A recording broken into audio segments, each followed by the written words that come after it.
In 2002, I went to Glastonbury, not having been before, and wandering around on the Sunday afternoon, came across what was then the new stage, and there were quite a lot of local bands playing, and it was very much smaller than it is now.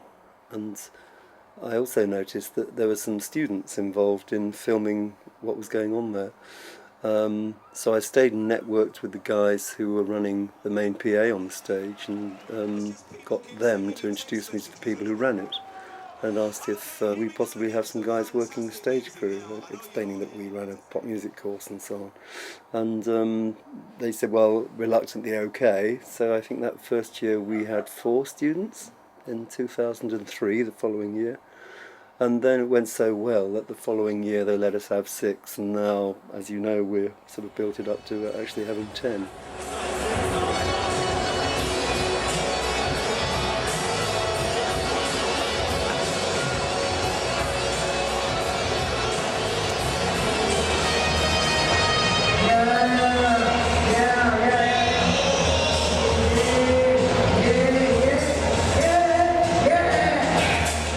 And the whole thing has changed. It's doubled in size, really. It's a much bigger area. And of course, the publicity of John Peel's death and then calling it John Peel Stage. It's kind of elevated the whole status of that particular venue in Glastonbury's existence. Oh, you're on again. Number 5.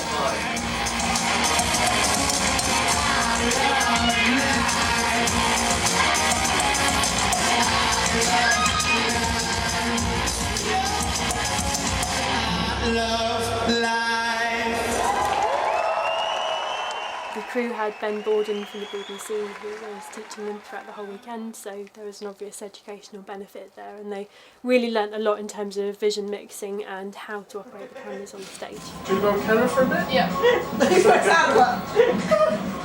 Yeah! We had a couple of technical hiccups for the first band, general fiasco. Yeah. But we got that sorted. It was a general fiasco. No, we got that sorted, and it's looking really good actually, and all the shots are looking good. I've not been out there yet, so I've no idea how many people are in the crowd. Is it busy out there? It's massive. How many people do you reckon? It's full. It's full. Wow.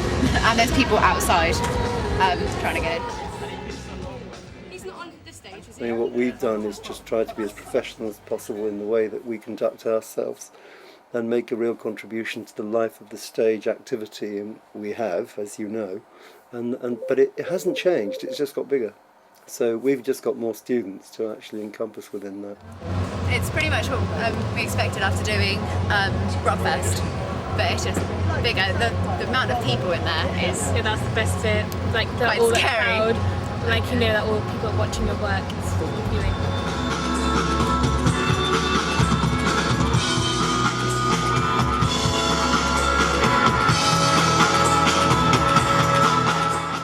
More than a half of those people who've crewed have gone on to do commercial music degrees, so they've achieved amazing motivation and fascination with the job that we all do. Not only doing the job technically and learning all about that, but also having the networking experience with industry professionals, because that's key to what we do, isn't it? The people that they meet, and the way that really affects their lives, and it does hugely.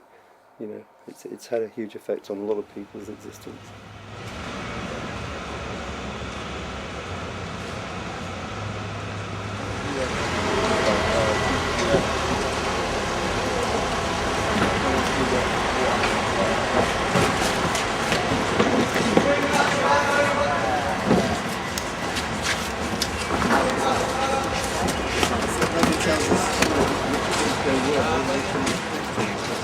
It just goes on from strength to strength, really, and just gets better year on year as we, as the technology that we're using on the stage gets better. Then kids get more and more out of it as they actually go there.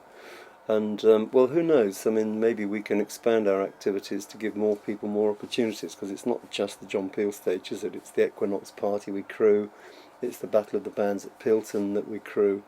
Those opportunities will, just hopefully expand. And if we can maybe have some connection up at the park stage, and up in that area, and maybe have 4 or 5 students going up there, it'll mean that all of our students get to have this wonderful experience who are involved in music tech and popular music and AV and film.